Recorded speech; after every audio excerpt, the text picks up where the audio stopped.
ఇవాళ weekend స్పెషల్స్లో tasty అయిన సత్తిబాబు బిర్యానీ చూపిస్తున్నాను friends. Welcome to my channel. అందరూ ఎలా ఉన్నారు? బాగున్నారా? మనకి బిర్యానీ అంటే ఎంతోమందికి ఇష్టం కదా. ఇది వెజ్ వాళ్ళు తినచ్చు, నాన్ వెజ్ కూడా తినచ్చు. మీరు గెస్ట్ చేసింది కరెక్టే. ఇది పనసపండు బిర్యానీ అండి. నేను సత్తిబాబు వాళ్ళ నుంచి ఆర్డర్ చేశాను. ఇట్లా ప్యాకింగ్ చేసి ఇచ్చారు. ఎంతో టేస్టీగా ఉంది. అందుకే వీడియో తీసి ప్యాకింగ్ అవన్నీ చూపిద్దాం అనుకున్నాను ఫ్రెండ్స్. ఇలా వచ్చింది ప్యాకింగ్.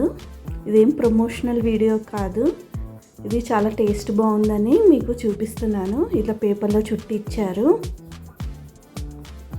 లోపల ఆకులు కూడా వేశారు. ఫస్ట్ బిర్యానీ రైస్ లాగా బిర్యానీ ప్లస్ పనసపండుది ఉంటుంది కదండి, ఆ ముక్కలతో చేశారు. చాలా టేస్టీగా ఉంది. ఈ రెడ్ కలర్ చూస్తూనే ఈ ముక్కలు తినే అనిపిస్తుంది. నోరు బాగా ఊరుతుంది కదా ఫ్రెండ్స్.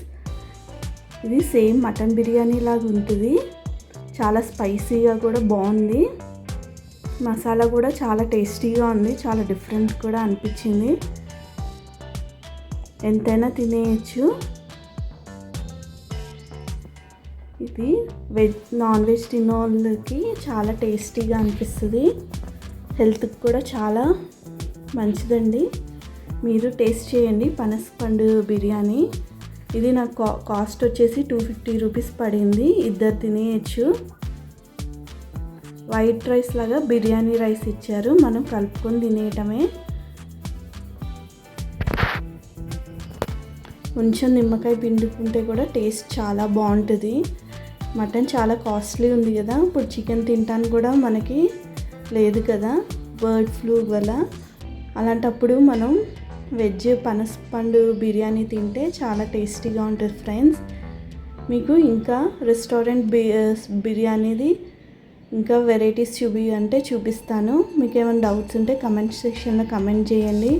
నాకు ఛానల్ కనుక ఫస్ట్ టైం మీరు చూస్తుండకపోతే సబ్స్క్రైబ్ చేసుకోండి ఫ్రెండ్స్. ఆనియన్స్ ఇచ్చారు. ఇంకా నిమ్మకాయ పిండుకొని తింటే చాలా టేస్టీగా ఉంది.